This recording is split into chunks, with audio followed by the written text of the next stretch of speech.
आज हम आपको what is K W ionisation constant of water या ion product constant of water का लेक्चर लेकर आए हैं।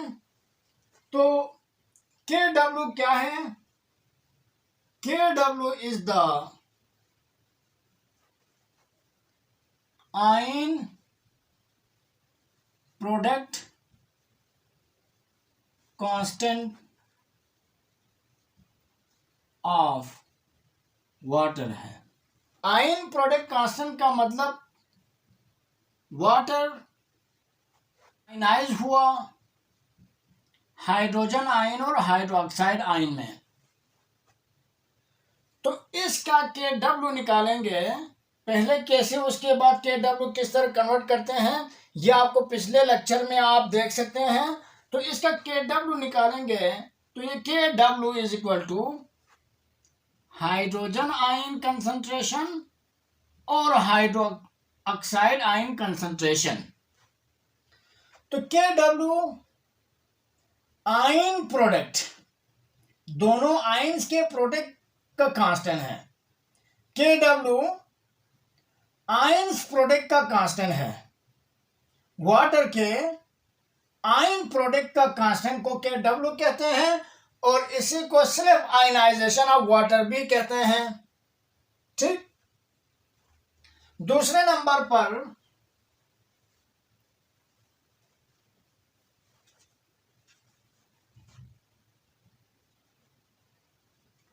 एट 25 सेंटीग्रेड, 825 सेंटीग्रेड के डब्ल्यू की वैल्यू 1 मल्टीप्लाई 10⁻⁻14 मोलर, ये कांस्टेंट वैल्यू है। के डब्ल्यू की एक्सपेरिमेंटल वैल्यू ये है, जो कि हाइड्रोजन आयन और हाइड्रोक्साइड आयन का प्रोडक्ट है। किसी भी सॉल्यूशन के हाइड्रोजन आयन और हाइड्रोक्साइड आयन का प्रोडक्ट के डब्ल्यू, जिसकी वैल्यू ये है। तो 25 सेंटीग्रेड पर 825 centigrade hydrogen ion concentration is equal to 1 multiply 10⁻⁻7 और हाइड्रोक्साइड आयन की कंसंट्रेशन 1 मल्टीप्लाई 10⁻⁻7। अब इन दोनों का प्रोडक्ट ये आ जाता है। 25 सेंटीग्रेड पर इन दोनों का प्रोडक्ट ये आ जाता है। अगर ये वाटर हो तो 25 सेंटीग्रेड पर इन दोनों का प्रोडक्ट ये आ जाता है, क्योंकि 25 सेंटीग्रेड पर वाटर में हाइड्रोजन आयन कंसंट्रेशन और हाइड्रोक्साइड आयन कंसंट्रेशन बराबर है और दोनों का प्रोडक्ट 1 मल्टीप्लाई 10⁻⁻14 है। अब यहां पर ये जो के डब्ल्यू की वैल्यू है कांस्टेंट वैल्यू और ये इंपॉर्टेंट वैल्यू है। यहां पर किसी सॉल्यूशन में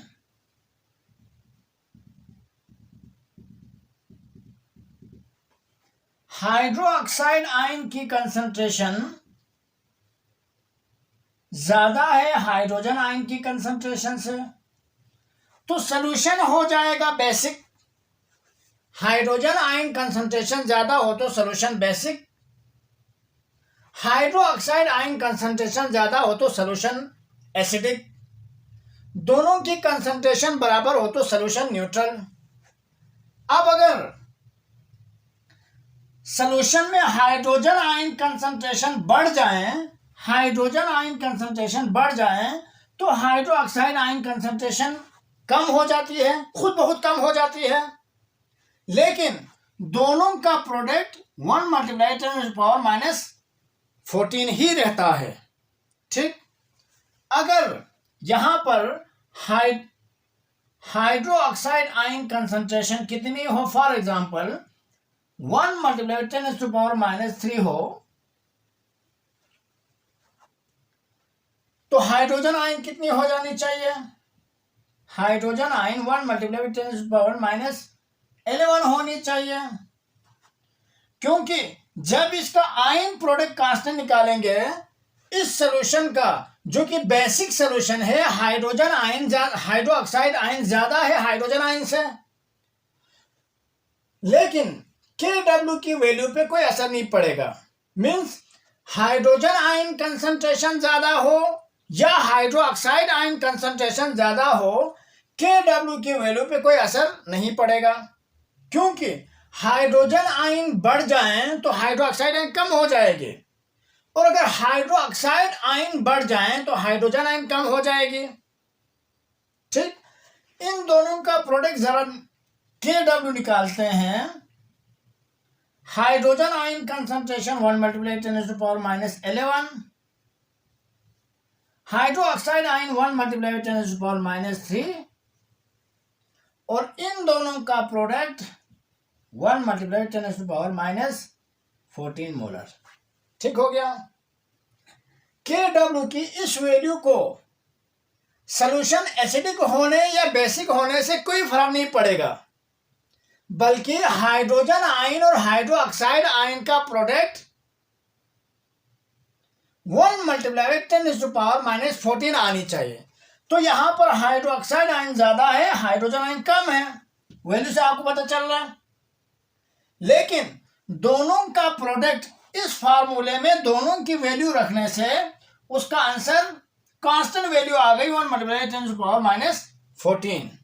ठीक, 25 सेंटीग्रेड पर Kw की वैल्यू 1 मल्टीप्लाई 10⁻14। अगर इस सॉल्यूशन में हाइड्रोक्साइड आयन कम करें तो हाइड्रोजन आयन बढ़ जाएगी। अगर हाइड्रोजन आयन इतनी हो तो हाइड्रोक्साइड आयन इतनी हो जाएगी। ठीक हो गया। हाइड्रोजन आयन बढ़ जाए तो हाइड्रोक्साइड आयन कम हो जाएगी, लेकिन दोनों का प्रोडक्ट 1 मल्टीप्लाई 10⁻14। अब यहां पर हाइड्रोक्साइड आयन की वैल्यू और हाइड्रोजन आयन की कंसंट्रेशन को आपस के में मल्टीप्लाई कराया तो 1 मल्टीप्लाई 10⁻14 आ गई। ठीक हो गया। अब अगर hydrogen ion hydroxide ion solution में ज्यादा हो तो यहां पर लिख देता हूं,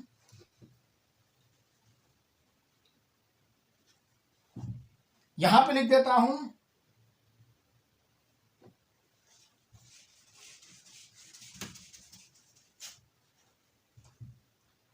अगर सॉल्यूशन में हाइड्रोजन आयन कंसंट्रेशन ज्यादा हो हाइड्रोक्साइड से तो सॉल्यूशन हो जाएगी acidic. Hydrogen ion hydroxide ion से कम हो तो सॉल्यूशन हो जाएगी बेसिक।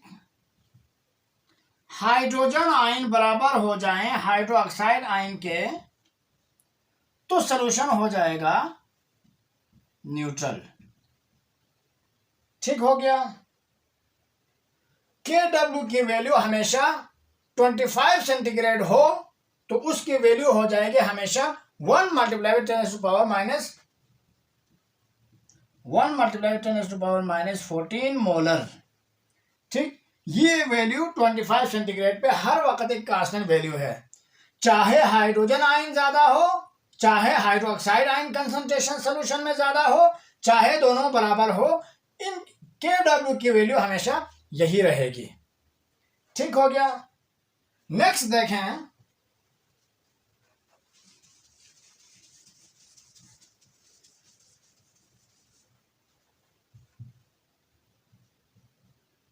Kw is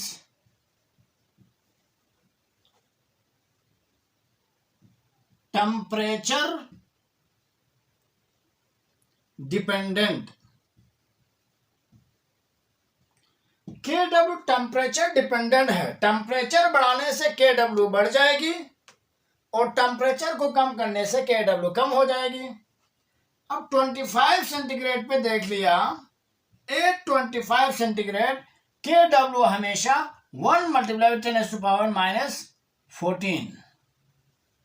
ठीक, अगर टेम्परेचर को बढ़ा के 40 सेंटीग्रेड करके एक्सपेरिमेंट किया तो एक्सपेरिमेंटली ये देखा गया कि Kw is equal to 3.8 multiply by 10⁻⁻14 molar. Temperature बढ़ाने से KW बढ़ गई। अब यहां पर अगर सोल्यूशन न्यूट्रल हो तो KW is equal to hydrogen ion concentration और हाइड्रोक्साइड आयन कंसंट्रेशन। तो इन दोनों का प्रोडक्ट 40 सेंटीग्रेड पे ये है। तो इसमें से हाइड्रोजन आयन कितना हो जाएगा? 1 मल्टीप्लाई बाई हाइड्रोजन आयन कितनी हो जाएगी? 1.9 मल्टीप्लाई 10⁻⁻7 इंटू 1 मल्टीप्लाई 10⁻1.9 मल्टीप्लाई 10⁻7। ठीक हो गया। 40 सेंटीग्रेड पे KW की वैल्यू चेंज हो गई, बढ़ गई, तो सोल्यूशन में हाइड्रोजन आयन और हाइड्रोक्साइड आयन कंसंट्रेशन भी बढ़ गई। ठीक, तो KW टेम्परेचर डिपेंडेंट है। आज के लिए इतना काफी है। आज हमने KW के बारे में पढ़ा। नेक्स्ट हमारा लेक्चर होगा pH, pOH और pKW। तो तब तक के लिए अल्लाह हाफिज।